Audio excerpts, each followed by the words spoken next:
Bruno Mars just broke his silence about something he's hidden for years. In a shocking 2025 interview, he admitted the real reason behind his $50 million gambling debt with MGM. It wasn't just bad luck. There's a darker truth he's kept buried since childhood. The same truth that ended his 14-year relationship with Jessica Caban. Friends say she found out something devastating. Now Bruno is talking about retirement and giving away his fortune. What he revealed changes everything we thought we knew about the superstar's perfect life. Bruno Mars was born as Peter Gene Hernandez on October 8, 1985, in Honolulu, Hawaii. His childhood wasn't the kind you see in glossy magazines. He grew up in Kalihi, a neighborhood where 7 people shared a small house that never felt big enough. His mother, Bernadette San Pedro Bayot, had left the Philippines in 1968 and carved out a life as a hula dancer. His father, Peter Hernandez, came from Brooklyn and played drums, chasing gigs wherever he could. Music wasn't just background noise, it was survival. The house echoed with reggae, doo-wop, R&B, and Elvis records. Bruno's uncle impersonated Elvis and handed him a mic when he was only 3. He wasn't even out of diapers when he first walked on stage wearing an oversized Elvis jumpsuit. And the crowd didn't just laugh, they clapped. He didn't know stage fright. He didn't know hesitation. By the time he was 4, he was performing 5 nights a week with his family's band, the Love Notes. They played tourist spots like the Outrigger Waikiki Hotel. He wasn't some shy kid fumbling through lines. He stood there like he owned the room, belting out Can't Help Falling in Love, while barely tall enough to reach the mic. He became known as Little Elvis. Tourists couldn't believe it. Locals stared. His father was the manager, driver, promoter, and disciplinarian all at once. Bruno didn't just sing, he learned drums, piano, ukulele, and guitar before most kids learned multiplication tables. He wasn't playing for fun, he was playing for rent. Even with shows almost every night, the money wasn't enough. The family lived on welfare. When Bruno was 6, everything cracked. His parents separated. That split wasn't just emotional, it was physical. Bruno and his brother Eric stayed with their father, and the rest went with their mom. Without a steady paycheck, Bruno and his dad sometimes had nowhere to go. They crashed in the back of a van, stayed in buildings nobody else wanted, and even slept inside an abandoned bird zoo called Paradise Park. That place had no lights, no bathroom, no comfort, just straw on the floor and wild silence at night. They lived there for 2 years. Bruno later said there were nights when they had no idea what they'd eat the next day. But he always knew one thing. He would keep playing music. By the time he turned 10, Bruno had already performed over 200 shows a year. That pace would crush most adults. But he kept going. The Royal Hawaiian Theater became his unofficial school, and stage lights became his playground. The act helped pay bills, but childhood slipped away. When his parents divorced in 1997, the act crumbled. So did whatever stability they had left. Bruno and his father ended up living in a van again, parked wherever they could. The van had rats. It smelled like rust and regret. They took showers where they could. They relied on strangers. And Bruno, now 12, started singing on Waikiki streets. He impersonated Elvis and Michael Jackson to survive. On a good day, he could pull in $50 to $100 in tips. That was huge money for someone who had nothing, but it came with humiliation. Some people mocked him, others brushed past like he was invisible. Still, he sang, he danced, he smiled. He had no choice. That concrete stage became his only way out. It wasn't for fame, it was to eat. It was to sleep indoors. It was to feel human. At 14, he made a decision that stunned his family. He left for Los Angeles with his sister. He dropped out of school. He believed music would save him, even when everyone said he was reckless. LA was cold, brutal, unforgiving. He played wherever he could. Clubs, open mics, empty rooms. He delivered pizzas and slept on couches. Sometimes he had no food, but he never told his mother. He didn't want to break her heart. His friends later said he showed up to studios in the same worn-out clothes, looking like he hadn't eaten. But he never complained. He kept singing, kept writing, kept showing up. In 2004, when he was just 18, he got his first real break. Uptown Records signed him, not as a singer, but as a songwriter. That was the foot in the door, but it slammed shut a year later. Uptown dropped him. Industry insiders told him he wasn't black enough for R&B and too black for pop. He was stuck in the middle, invisible again. Instead of quitting, he doubled down. He wrote for others. In 2009, he co-wrote Right Round for Flo Rida. The song sold 6.8 million copies. It topped charts, but nobody knew his name. Still, that check paid the rent. That same year, he formed the Smeezingtons with Philip Lawrence and Ari Levine, 3 hungry guys working out of tiny rooms, borrowing equipment, recording demos for less than $1,000. One of those demos was Just the Way You Are. It didn't sound like a mega hit, but it felt honest. By 2010, Bruno had signed with Atlantic Records, not just as a writer, but finally as the face, the voice, the act. When Just the Way You Are dropped in October 2010, it didn't just chart, it exploded. It sold 8.9 million digital copies by 2013. It hit number 1 in 17 countries. It didn't ride on million-dollar marketing. It spread because people shared it, people played it, and people believed it. In 2011, he won the Grammy for Best Male Pop Vocal Performance. He moonwalked in tribute to Michael Jackson. But then, it happened. His pants ripped during the performance. Most would have panicked. Bruno laughed. He kept dancing. That moment said more about him than any acceptance speech ever could. In September 2010, Bruno Mars walked into a Vegas bathroom with a secret in his pocket. A hotel attendant saw him acting strange. Security showed up. Instead of denying anything, Bruno quietly handed over a small bag with 2.6 grams of cocaine. He was just 24, riding high after performing at the club. His song, Just the Way You Are, sitting at number 3 on the Billboard Hot 100.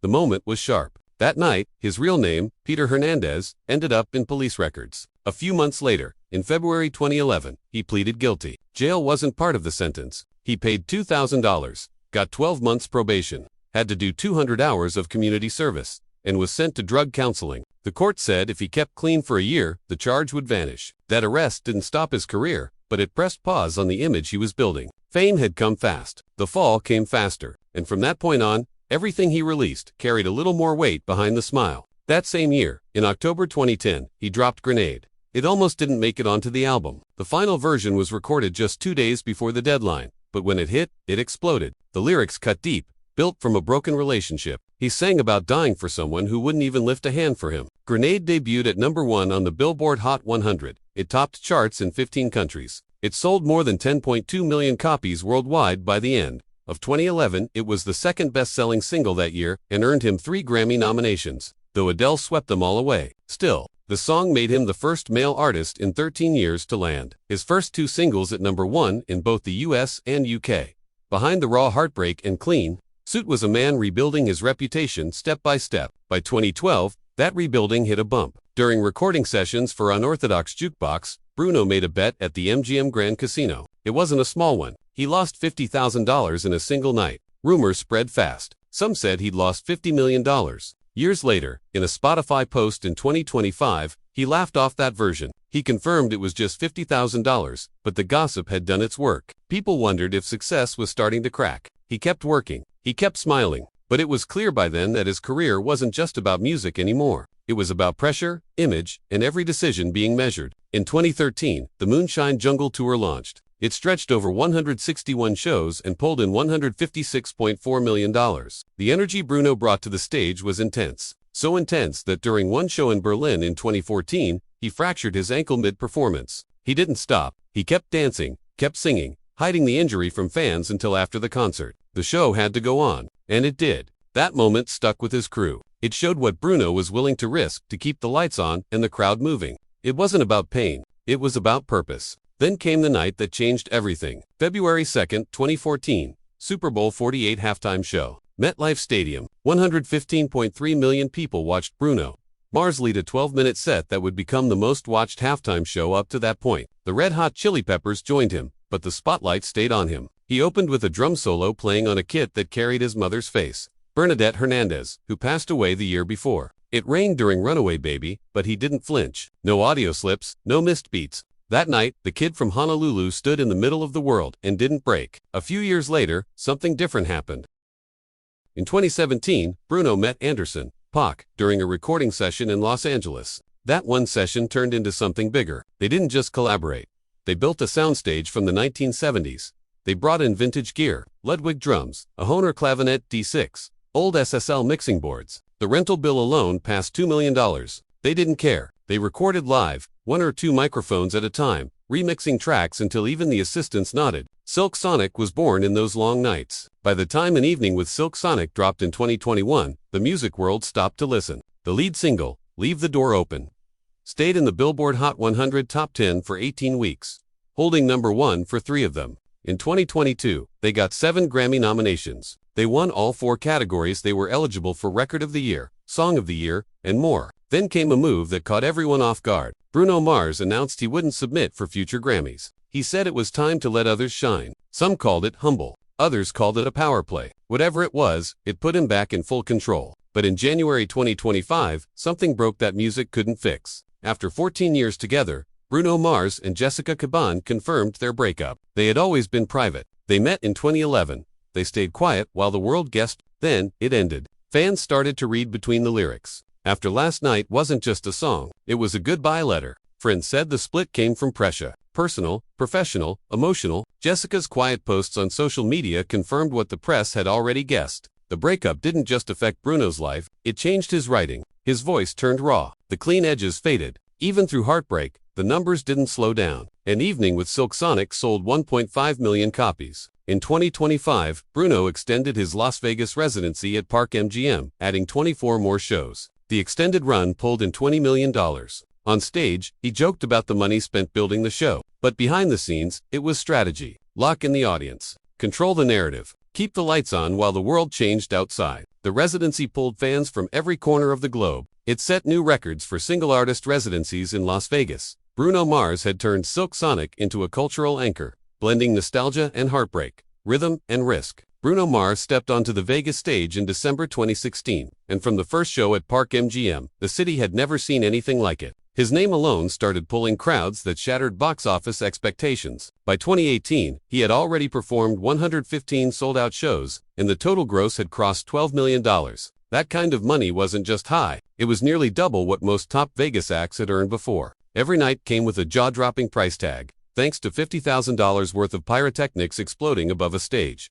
Built for nothing less than spectacle. And somehow, fans kept coming. By 2024, the total gross hit $124.5 million with 410,000 tickets sold. But it was New Year's Eve 2024 that changed everything. With 5,714 fans packed inside, the one-night take soared to $3.278 million, making it the most successful single theater show in Vegas residency history. Billboard didn't hesitate. In 2022, they called it the #1 R&B tour in the world. The residency wasn't just big, it became a blueprint for how far a solo artist could go. Even when people thought it was winding down, it didn't. In 2023, he announced 25 more dates. The extension wasn't just extra nights. It brought back Silk Sonic, Bruno Mars, and Anderson.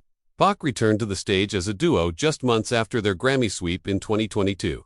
Fans who thought the act had ended got a surprise. The New Year's Eve weekend in December 2023 added 5 extra shows, each one bigger than the last. During one of those sets, something happened no one expected. Mars stepped up to the mic and sang a song no one had heard before, Die With a Smile. It wasn't released yet. That one live performance set the internet on fire. It became a moment people replayed over and over, and rumors exploded. That song wasn't just a tease. It was a signal, a sign that his 2025 album was coming. The buzz didn't die down. It built up. The way Silk Sonic's earlier shows had sold out in August 2022. The demand was still burning. That's why the extra dates made sense. Every show was a reaction to something real. Fans who just didn't want to say goodbye. And then came the moment that broke the room. During a 2024 show, he paused mid-song. No lights, no gimmicks, just him on stage. And he told the crowd something personal. He talked about growing up homeless in Hawaii. He said he remembered what it was like to sleep on a floor. No one expected it. Then he dedicated When I Was Your Man to anyone out there who was struggling. He choked up. The crowd did too. It wasn't scripted. It felt raw. Someone filmed it. That clip hit 10 million views within days. He wasn't just performing anymore. He was sharing a piece of his life, the kind of pain most people hide. But he let it out, and people listened. Media stories poured in. Fans shared their own stories online. That night turned into something far beyond music. Every part of the show felt built to connect, even the stage itself. He used a custom LED floor with more than 1,000 lights. But it wasn't just for looks. The lights were wired to his own heartbeat using wearable tech that cost $5 million to design. Every beat of his heart triggered the lights pulsing across the crowd like electricity. You didn't just hear the music. You felt it, but even that had its glitches. During one show in 2022, the system bugged out. Lights flashed out of sync and it threw off the moment. Instead of panicking, he smiled and said the stage was just nervous. The crowd laughed, and the show rolled on. That small failure ended up making the bond even stronger. His team fixed the bugs and improved the system, but fans remembered the charm and how he handled it. Then came the twist nobody was ready for.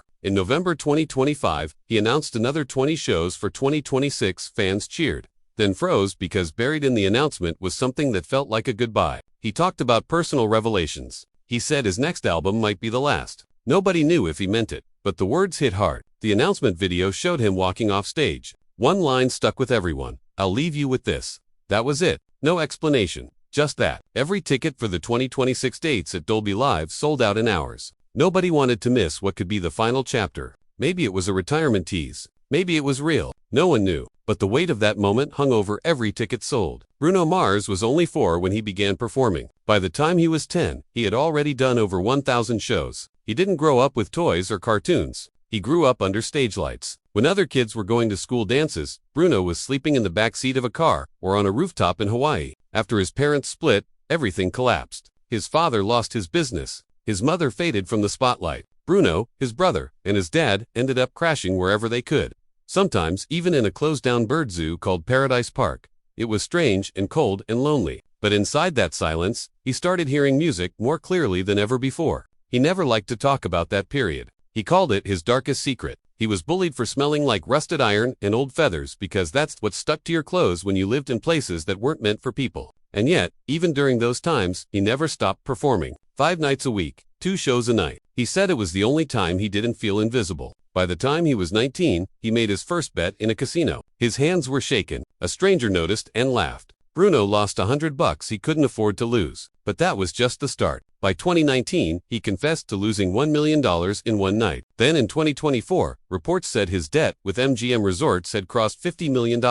Some even whispered about a $17 million loss in a single game. He joked about it during shows, made light of it, but inside, he was pushing harder, working longer. He said that pressure gave birth to the energy in Uptown Funk. When he felt like he lost everything, he worked like a man with nothing left to lose. In 2025, fans were stunned when Jessica Caban, his partner of 14 years, wiped their shared memories off social media. No pictures, no tags, nothing. She left a quiet caption under a new post that said, "Cheering from afar." It was the end of an era. They had built a $7.5 million home together in Los Angeles. Now only distance remained. Some guessed it was the travel. Some blamed infidelity. But the truth stayed buried between the lines of her TikTok reposts, the ones that hinted at marriage wishes left unfulfilled. Bruno didn't explain much. He just kept working. But it was the first time people saw his public image crack a little. At the 2025 Grammys, Bruno did something unexpected. He publicly shouted out Blackpink's Rose, whose song Apt was nominated across 3 major categories, including Best New Artist. She became the first female K-pop soloist in the Big 4 nominations. Bruno posted, "I thank you," which set off fan trends with "Thank you, Bruno." He then casually dropped the bomb that he had co-written an unreleased Blackpink track and teased a 2026 collaboration. It wasn't just a cultural bridge,